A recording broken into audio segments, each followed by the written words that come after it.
بسم اللہ الرحمن الرحیم، السلام علیکم ناظرین اکرام۔ پاکستان ہمیشہ ایک عالمی ریاست کا شکار رہا ہے، اور خصوصی طور پہ جب سے افغانستان کے اندر طالبان نے واپس اپنا کنٹرول حاصل کیا ہے، اس کے بعد ایک مخصوص لوگوں میں پاکستان کے اندر ایک بڑی خوشی کی لہر اور اطمینان تھا کہ 20 سال کے بعد یو ایس اے کو ایک بڑی شکست کا سامنا کرنا پڑا ہے اور افغانستان کے اندر طالبان واپس اپنے کنٹرول میں آئے ہیں۔ لیکن ایک سوال تب سے جنم لے رہا تھا کہ کیا یو ایس اس کو ہار تسلیم اتنی آسانی سے کر لے گا اور خاموشی اختیار کر لے گا؟ تو اب کہیں نہ کہیں وہ خوشیاں پاکستان کی ایک افسوسناک خبر بن کے سامنے آ سکتی ہیں، کیونکہ گزشتہ روز 22 یو ایس سینیٹرز نے ایک بل پیش کیا ہے سینٹ کے اندر، اور اس بل کے اندر بہت سارے الزامات افغان طالبان کے اوپر بھی ہیں، پاکستان کے اوپر بھی ہیں، اور دیگر ممالک کے اوپر بھی انہوں نے اس بل کے اندر اپنا ایک سجیشن پیش کیا ہے ان سینیٹرز نے۔ اس بل کا جو سبجیکٹ ہے، بنیادی طور پر جو سبجیکٹ پیش کیا گیا ہے وہ کیا ہے، میں آپ سے شیئر کر دوں۔ To require the imposition of sanctions with respect to the Taliban and persons assisting the Taliban in Afghanistan and for other purposes۔ اب یہ صرف افغان طالبان کو لے کر محدود نہیں ہے یہ بل، اس بل میں نہ صرف افغانستان کے علاوہ ان تمام پرسنس کو یا ان ریاستوں کو، ممالک کو، گورنمنٹس کو بھی ٹارگیٹ کیا جا رہا ہے جس نے کسی صورت بھی کسی طریقے سے افغان طالبان کو سپورٹ کیا ہے اگر 20 سالوں میں، تو ان کے اوپر بھی پابندیاں عائد کی جا سکتی ہیں۔ اب اس میں الزامات کیا لگائے ہیں وہ میں آپ کے سامنے لے کر آتا ہوں کہ سب سے پہلے قطر معاہدے کی خلاف ورزی کے اوپر بات کی گئی ہے کہ قطر معاہدے کا ایک حصہ تھا کہ طالبان عورتوں کے حقوق کو برقرار رکھیں گے اور ان کے حقوق کی خلاف ورزی نہیں کریں گے، لیکن جب وہ آئے بقول ان کے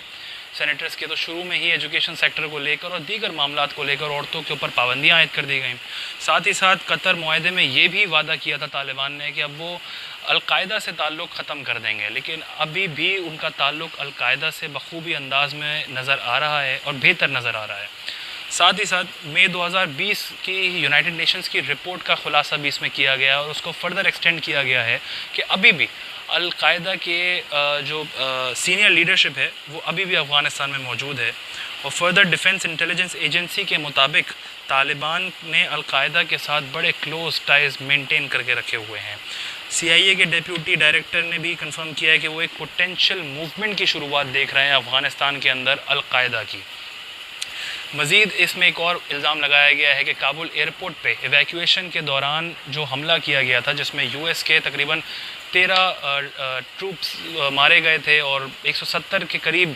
افغانی ممبرز جو یو ایس کے ساتھ ایفیلیٹڈ تھے وہ بھی مارے گئے تھے، وہ حملہ بھی طالبان کی مدد سے ISIS-K نے کیا تھا، اور ابھی بھی ISIS-K کے لیے سیف ہیونز ہے، القاعدہ کے لیے سیف ہیونز پرووائڈ کر رہے ہیں طالبان۔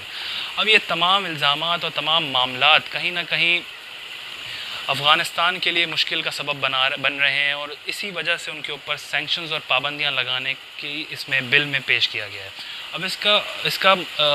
اثر پاکستان پہ کیسے ہے وہ میں آپ کے سامنے لاتا ہوں کہ پاکستان کے اوپر بھی یونائٹڈ اسٹیٹس نے الزامات لگائے ہیں کہ پاکستان نے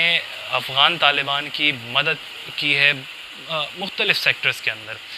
سیکشن 202 میں انہوں نے کہا ہے کہ 2001 سے 2020 کے دوران پاکستان نے اور اسٹیٹ اور non state actors including government of Pakistan نے financial support, intelligence support, logistics اور میڈیکل سپورٹ اور اسی کے ساتھ ٹریننگ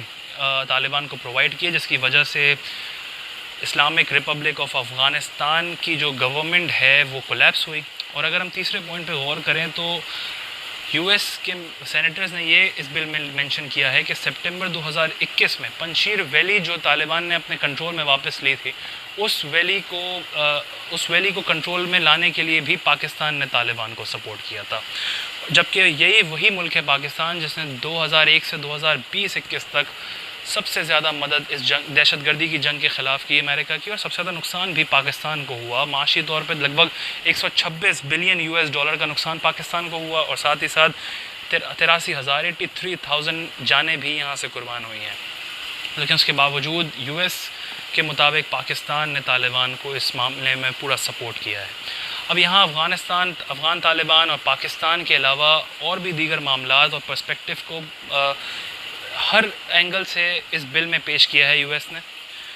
چین اور روس کو، چائنا اور رشیا کو بھی کنٹین کرنے کی کوشش کی ہے، اور اس کے لیے انہوں نے ساؤتھ اور سینٹرل ایشین کنٹریز کو اپنے بھروسے میں لیا ہے، اور اور ویگر پاپولیشن کو جن سے بھی کنسرن ہے، چاہے وہ سینٹرل ایشین اسٹیٹ ہو جس میں قزاقستان ہے، قزاقستان ہے، اور خصوصی طور پہ یہاں پہ ٹرکی کو بھی مینشن کیا ہے کہ ویگر پاپولیشن کو جس سے بھی ہمدردی ہے، کنسرن ہے، وہ مل کر اس کے خلاف چائنا کے اگینسٹ جا سکتے ہیں، اور چائنا کو کنٹین کرنے کے لیے اس خطے میں یہ پلان بھرپور انداز میں نظر آتا ہے۔ اب اس سے بھی بڑھ کر پاکستان کے لیے جو ایک بڑی خطرناک اور الارمنگ سچویشن کریٹ کر سکتا ہے وہ ہے ہندوستان کا معاملہ، کیونکہ یہاں پہ یو ایس نے ہندوستان کو ایک بڑا سٹرونگ سپورٹ اور اسٹرکٹ فوکس دکھایا ہے اس بل میں کہ ہندوستان اور American government, U S government مل کر اپنے ڈپلومیٹک، اکنامک اور ڈیفنس کوآپریشن کو مزید اسٹرینتھن کریں گے، جس سے وہ چائنا اور رشین فیڈریشن کے خلاف سٹینڈ لے سکیں یا اس کے خلاف یہاں پر کھڑے ہو سکیں اس خطے میں ان کو کنٹین کرنے کے لیے۔ اب یہ تمام معاملات اور فیکٹرز جو ہیں یہ پاکستان کے لیے ایک بڑے خطرناک ثابت ہو سکتے ہیں، کیونکہ ماضی میں بھی پاکستان کو سینکشنز کا سامنا کرنا پڑا تھا، اور خدا نخواستہ اگر پاکستان کو ایک دفعہ پھر ان سینکشنز کا سامنا کرنا پڑا تو